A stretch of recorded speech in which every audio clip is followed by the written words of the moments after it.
Assalamualaikum, saya Nurul Aisyah binti Muhammad Somon, nombor metrik S7465. Hari ini saya nak buat tugasan individu assignment, iaitu tajuknya hubungan antara kadar KDNK dan kadar inflasi di Malaysia dari tahun 2014 hingga 2023. Okey, yang ini adalah data untuk 10 tahun kadar KDNK dengan kadar inflasi. So hari ini saya nak tunjuk untuk pemboleh ubah dan tahap penggugur. Okey, untuk tabel A saya dah buat. So untuk tabel B pula sama dengan untuk mean sama dengan average. Lepas tu drag je inflasi.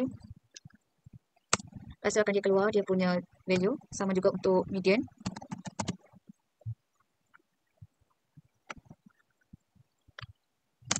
Untuk mode pun sama.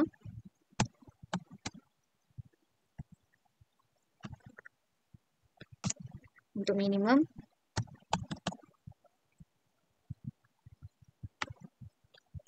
untuk maksimum,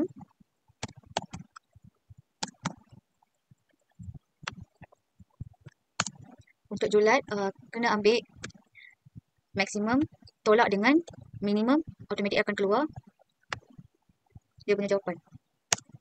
Okay, untuk variance pula,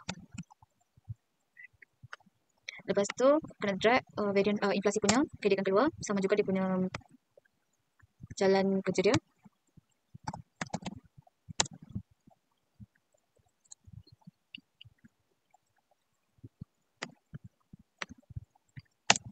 Okay, sekarang saya nak tunjuk graph. Okay, sekarang saya nak tunjuk graph. Okay, kadar KDNK. Okay, first kena pergi insert macam biasa. Lepas tu untuk line chart ni kena buat kadar KDNK dengan inflasi. So saya nak tunjuk untuk satu je kadar KDNK. So macam biasa kena pergi insert, lepas tu kena tarik, kena ambil KDNK, kena tarik macam ni, lepas tu kena pergi recovered chart, lepas tu kena cari line graph. Lepas tu pastikan tengok sama ada kita pilih line graph atau tak. Okey, tekan OK. Lepas tu kena tekan plus ini, lepas tu kena tekan axis title, lepas tu kena tekan axis title ni, kena tukar axis title untuk x axis sebagai tahun dan y axis sebagai kadar. Okey, lepas tu kita boleh dapat line chart. Okay, sama juga dia punya step untuk kadar inflasi. Okay, sekarang kita nak buat untuk scatter diagram. Untuk scatter diagram kena buat untuk kadar KDNK dengan kadar inflasi. So kena tarik untuk dua-dua, kena ambil untuk data dua-dua. Okey, recommended chart macam biasa, tekan scatter diagram. Okey, okey. Lepas tu kena tekan macam biasa plus, tekan plus. Lepas tu x axis, axis title.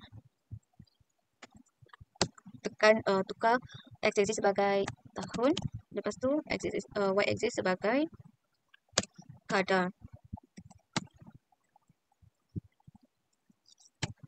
Lepas tu tajuk ni sebagai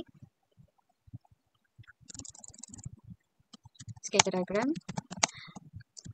antara KDNK dan inflasi di Malaysia.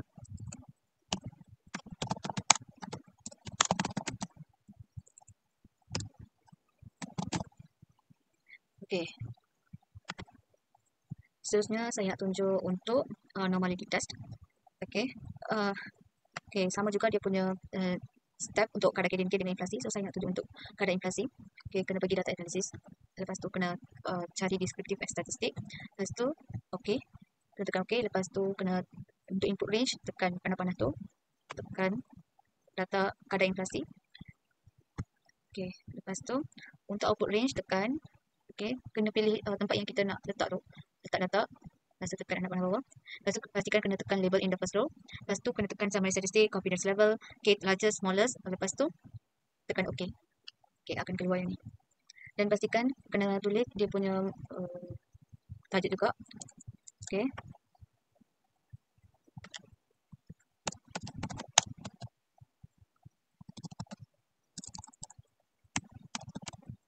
Okay, seterusnya saya nak tunjuk untuk confidence level pula. Okay, as usual kena pergi data, lepas tu tekan data analysis. Macam tadi juga kena tekan descriptive statistic. Okay, tekan OK. Lepas tu input range. Okay, macam untuk ni sama je kadar KDNK dengan kadar inflasi. So saya nak tekan untuk kadar inflasi lah. Okay, lepas tu tekan nak panah ni. Untuk output range pun sama. Tapi kena cari tempat untuk nak paste. Okay, lepas tu kena tekan summary statistic, confidence level, largest, smallest, lepas tu label in first row, lepas tu tekan OK. Okay, lepas tu kita dapat semua ni. Okay, dan cara dapat untuk upper CI dengan lower CI. Okay, untuk upper CL sama je, upper CL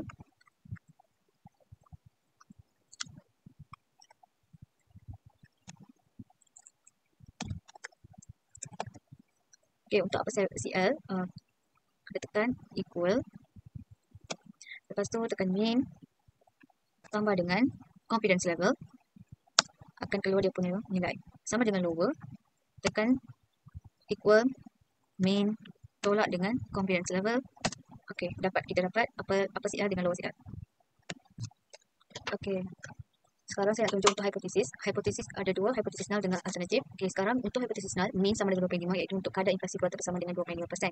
Untuk hipotesis alternatif pula, H1, min tidak sama dengan 2.5 iaitu kadar inflasi kuartal berbeza daripada 2.5%. So, sekarang saya nak tunjuk untuk satu sampel analisis ujian, untuk ujian T.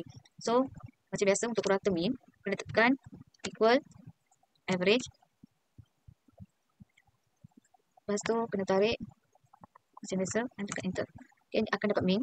Untuk CCNPY pula sama. Equal variance P.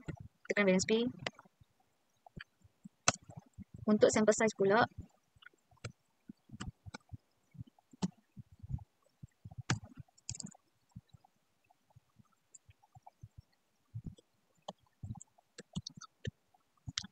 Lepas tu, tekan ni. Berdapat size sampel 10. Okay, untuk T statistik. Okay, kena sama dengan dulu. Lepas tu, kena tekan average. Okay, lepas tu, tekan min. Okay, kuartal min kita dapat tolak dengan 2.5. Lepas tu tutup kurungan. Bahagi dengan sisihan power kita. Lepas tu, kena tekan SQRT. Okay, buka kurungan. Lepas tu, size sample. Okay, lepas tu kena buat dua kurungan. Lepas tu tekan enter. Okay, lepas tu, P value pula sama. Sama dengan T distribution 2T tu. Kena tekan yang tu. Lepas tu, kena tekan ABS. Okay, ABS ni untuk nilai yang negatif jadikan positif balik. Lepas tu, buat kurungan. Lepas tu, kena tekan T statistik. Lepas tu, kena buat kurungan. Koma. Lepas tu, kena buat kurungan lagi. Lepas tu, tekan size sample. Lepas tu, tolak 1. Lepas tu, kena buat 2 kurungan. Tekan enter. Okay, kita dapat P value untuk tahap signifikan 0.05.